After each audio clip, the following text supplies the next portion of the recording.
बच्चों, आज हम आपकी पाठ्य पुस्तक का पाठ 5 चिट्ठियों की अनूठी दुनिया पढ़ने जा रहे हैं। इसके लेखक हैं श्री अरविंद कुमार सिंह। अनूठी का अर्थ होता है अनोखी या बिल्कुल ही अलग। इस पाठ के अंदर अरविंद कुमार सिंह जी ने हमें कुछ बातें बताई हैं, जिनमें से मुख्य हैं, पहली कि पत्रों का इतिहास क्या रहा है, पत्रों ने शुरू से लेकर अब तक कैसे सफ़र तय किया है। दूसरा, पुराने समय से लेकर अब तक मानव सभ्यता के विकास में पत्रों की भूमिका क्या रही है। और तीसरा, आधुनिक युग में अनेक संचार के नए साधन आ जाने के बाद पत्रों की संख्या में कमी तो आई है, लेकिन फिर भी उनका महत्व कैसे बना हुआ है। तो आइए पाठ शुरू करते हैं। बच्चों, आपने तो शायद ही कभी किसी को पत्र या चिट्ठी लिखी होगी, मगर हाँ, हिंदी और अंग्रेज़ी की कक्षा में और परीक्षा में ज़रूर आपने कभी ना कभी पत्र लिखा होगा। आपके पाठ्यक्रम का हिस्सा है पत्र लिखना। तो आइए देखते हैं, जब पत्र आप लिखते हैं, किसी को भेजते हैं, तो वो किस प्रकार अपना सफ़र तय करता है। आप पत्र को लिखकर इस लाल डिब्बे में डाल देते हैं, जिसे डाक का डिब्बा या लेटर बॉक्स कहते हैं।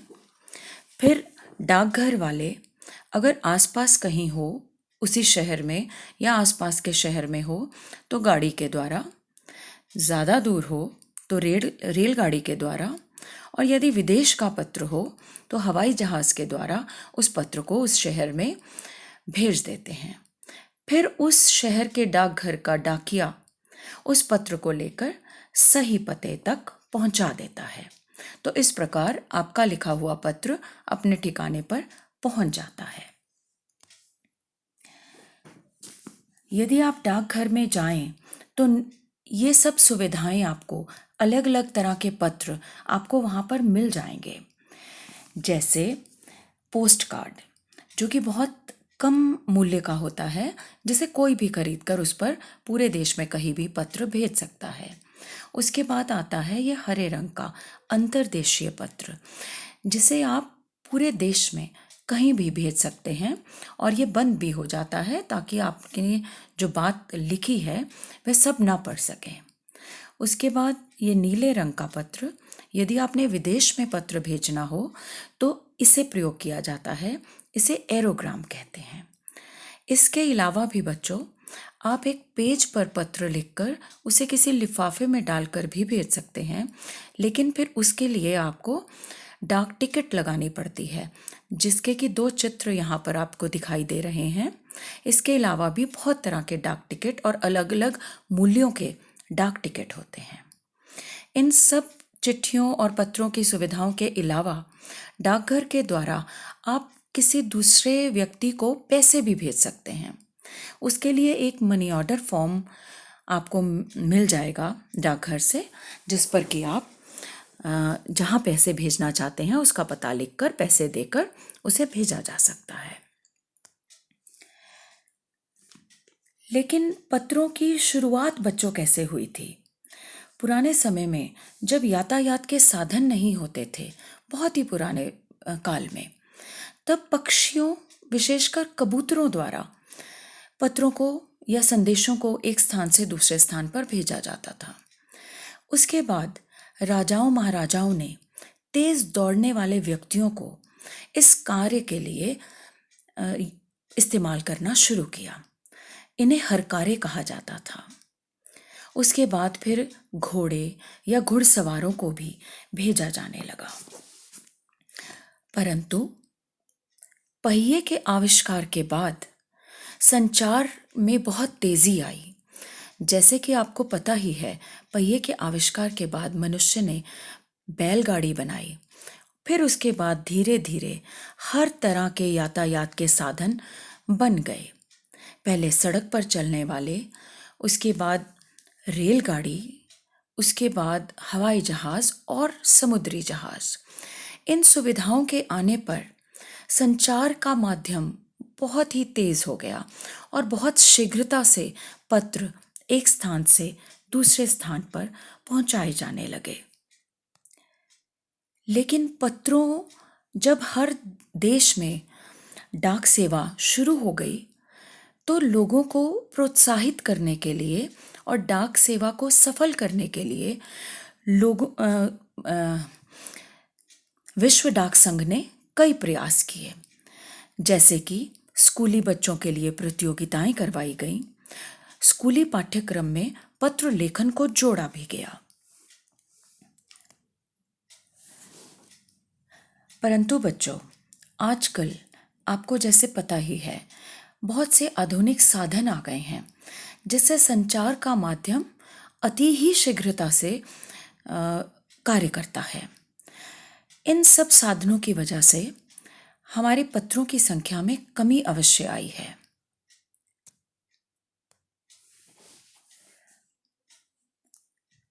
परंतु आज भी ऐसे स्थानों पर जहाँ पर इन सुविधाओं को पहुँचने में अभी समय है, ये सब सुविधाएं जहाँ तक अभी नहीं पहुँची हैं, वहाँ पर भारतीय डाक ही चिट्ठियाँ पहुँचा रहा है और लोगों की सेवा कर रहा है। जैसे दूर दराज के गांव हों या जंगली इलाके हों, रेगिस्तान हो, पहाड़ी स्थान हो और सीमा पर रक्षा करते हमारे फौजी हों, उन सब तक चिट्ठियाँ पहुँचाने का कार्य भारतीय डाक विभाग ही कर रहा है। बच्चों, यदि हम चिट्ठियों और आजकल मिलने वाली आधुनिक सुविधाओं या साधनों की तुलना करें तो ये बातें सामने आती हैं। चिट्ठियाँ एक सिलसिला शुरू करती हैं। आप प्यार से किसी को चिट्ठी लिखते हो, फिर वे उसका जवाब लिखते हैं। इस तरह एक सिलसिला शुरू हो जाता है। लेकिन एसएमएस के साथ ऐसा नहीं होता, उसे तो हम जल्दी ही भूल जाते हैं। चिट्ठियों को आप संभाल कर संजो कर रख सकते हैं, परंतु एसएमएस को ज़्यादा देर नहीं रख सकते। कितनी देर रखेंगे? चिट्ठियों से हमारी भावनाएं जुड़ी होती हैं, उनमें हम अपने दिल की भावनाएं प्रकट करते हैं, कहीं से कॉपी पेस्ट करके कुछ नहीं भेजते हैं। लेकिन एसएमएस आदि सुविधाएं यांत्रिक होती हैं, यांत्रिक यानी मशीनी होती हैं। उनसे भावनाओं का कोई लगाव नहीं है, भावनाएं नहीं जुड़ी होती उनसे। इस तरह हम देख सकते हैं कि चिट्ठियां आज भी बहुत महत्व रखती हैं। पुराने समय में जब संचार का एकमात्र साधन केवल पत्र ही होते थे, तब सभी लोग, चाहे वे आम लोग हों या राजनीति, साहित्य, कला से जुड़े लोग, जैसे बड़े बड़े नेता, लेखक, पत्रकार, स्वतंत्रता सेनानी आदि, सभी अपने विचारों का आदान प्रदान पत्रों द्वारा ही किया करते थे। और इनके द्वारा लिखे हुए पत्र उस समय के समाज का आईना है और हमारी जानकारी का सशक्त माध्यम है। उस समय में क्या हो रहा था उसका पता हमें इन लोगों के पत्रों द्वारा बहुत अच्छे से चलता है।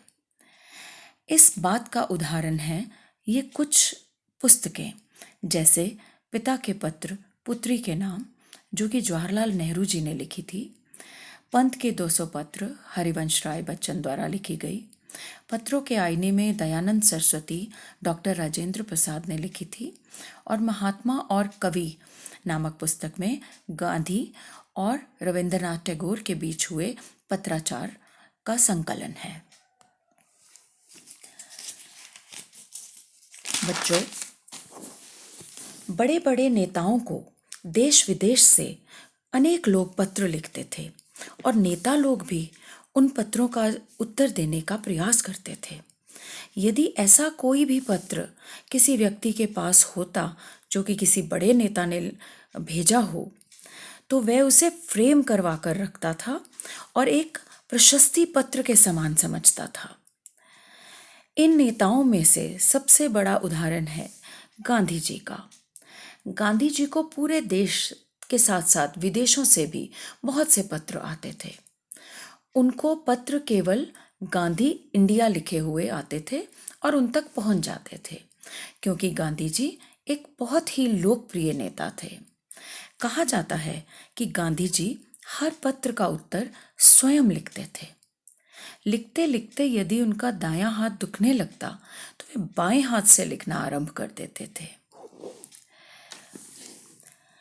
तो बच्चों, आज भी करोड़ों लोग खतों और अन्य सेवाओं के लिए भारतीय डाकघरों तक पहुंच रहे हैं और भारतीय डाक विभाग उनकी इन ज़रूरतों को पूरा कर रहा है।